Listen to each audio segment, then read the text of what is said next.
interview. Okay. Hi, I'm Mia Gregerson, State Representative from the 33rd Legislative District in Washington State, and hiking the beautiful trails here in King County this morning. So, Representative Gregerson, I will be interviewing Representative Gregerson. How have you been connecting with constituents virtually, and how is it different from in person? Yeah, it's really different than in person, especially in communities of color. We have a lot of in-person meetings throughout the community, a lot of different community-based organizations and community centers celebrating the different summer months and different traditions. So this year, everything's been either on Zoom or some other type of internet platform. And so it's been a lot different. Some of the good parts about it is that people from all over the state can join. They don't have to travel. But then there's this other part that's really creating a huge divide, and that's the digital divide. About 1 million to maybe even 2 million people don't have internet access throughout Washington State. So it's been a big deal when it comes to meeting with constituents throughout the state since COVID. Great. So you briefly touched upon like the inequities when it comes to access to the internet. In a related topic, how has the pandemic taught you, or what has the pandemic taught you about networks of people?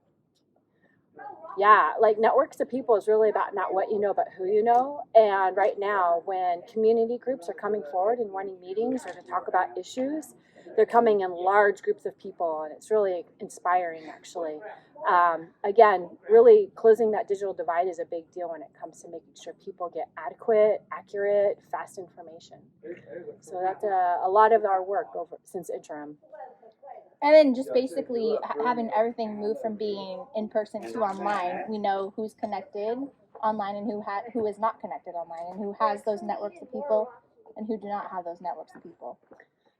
Exactly. I think that's a great question. We know in our school districts, thousands of students have not been connected to since March when school basically closed down. And so we have a lot of work to do to make sure our students and our families have the resources and the devices that they need in order to get reconnected. And also, like a topic that's just come up is the access to the internet for senior citizens too. Oh, wow. It's huge, right? You're seeing so many articles around the country. We're hoping to see more here in Washington State around efforts, around collaborations to ensure that our senior or adult population have not only the digital navigators, the people power in order to help them navigate the devices and the internet safely, but also to get them connected and reconnected by opening senior centers safely, community centers. Yeah. A lot of work to do, a lot of focus needs to really be paid to our senior population.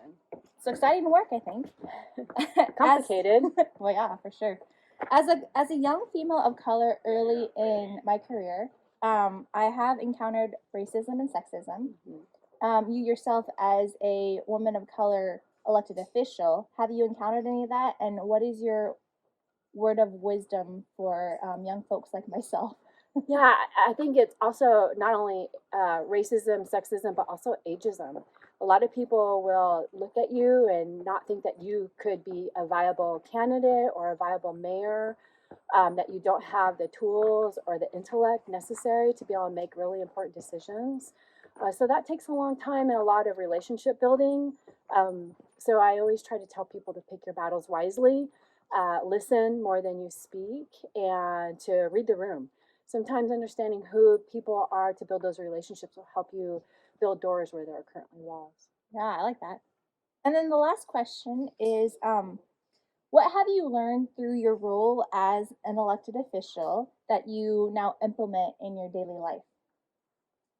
Well, one of the things that you don't realize when you become an elected official is it's just a 24/7 entity. You don't get to clock in and out of work. You could be shopping at the store in your govies or hiking, and people will want to connect with you and talk to you about issues that they care about. And I have to really be present and in the moment. And if I'm not, that's the memory that they have. As a public servant, you truly are a public servant. For me, I found that it's really a challenge of remembering that democracy is wonderful and that we can have all these different tools, we can translate it, we can announce it, we can take great meeting minutes, but if the people that you're serving aren't actually participating or aren't there present in those discussions, it's really hard to be thoughtful about policy without their voices at the table, and that's always the more challenging part of the question, but it's also the exciting part. So I'm hopeful that you'll see your place in those spaces and you'll continue to build those doors.